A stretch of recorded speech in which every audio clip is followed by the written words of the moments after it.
French President Emmanuel Macron's attempt to sway public sentiment with early elections has not succeeded. Election results.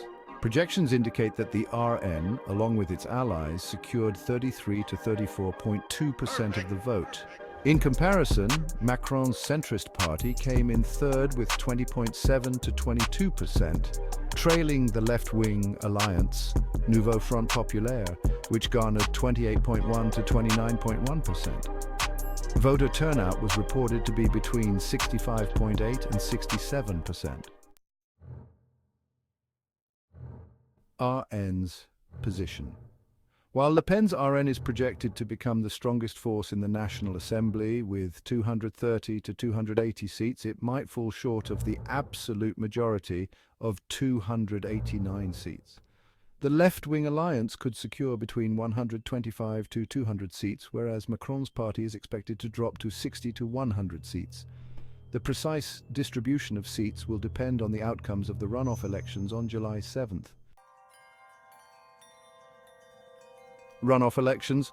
For a candidate to win in the first round, they must secure an absolute majority of the votes and at least 25% of eligible voters' support.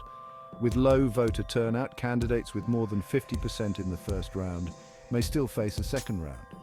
A candidate must receive at least 12.5% of registered voter support to advance to the second round, leading to possible three-way contests. According to the Ipsos Institute, 65 to 85 MPs have already been chosen. The second round will feature 285 to 315 three-way contests, while 150 to 170 constituencies will have runoff elections between two candidates.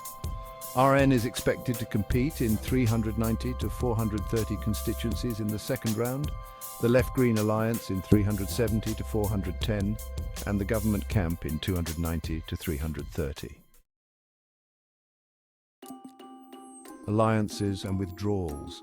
The final distribution of seats will heavily depend on alliances and candidate withdrawals aimed at preventing an RN victory. Prime Minister Gabriel Attal announced the withdrawal of around 60 government candidates to block right-wing populists. Similarly, left-wing leaders are encouraging strategic withdrawals to prevent RN from gaining an absolute majority. The Conservative Republicans, who received just under 10% of the vote, have not made an election recommendation, though their leader Eric Ciotti has allied with RN. Macron's challenge. This election result is a significant setback for Macron. Following the RN's success in the European elections on June 9th, he dissolved the National Assembly, hoping to strengthen his party's majority. His hopes that the national elections would yield different results from the EU elections appeared dashed. Although his presidency lasts until 2027, an RN majority could force Macron to appoint RN leader Jordan Bardella as head of government, potentially paving the way for Le Pen's presidential bid in 2027. Future uncertainty. The RN aims to form the new government but insists on an absolute majority of seats.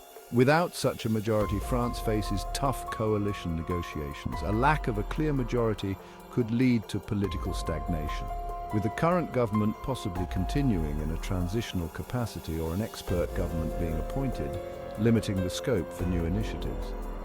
For Germany and Europe, this could mean a reduced role for France in European affairs until new elections can be called in July 2025. Calls for unity. In response to the RN's victory, Macron called for a broad democratic alliance to counter the right-wing populists in the second round. He emphasized the high voter turnout as a testament to the election's importance and urged a united front against the RN. Le Pen, however, welcomed the results, interpreting them as a rejection of Macron's presidency and a mandate for change.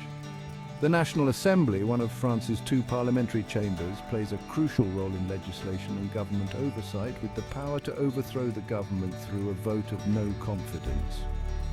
The other chamber, the Senate, is currently dominated by conservatives.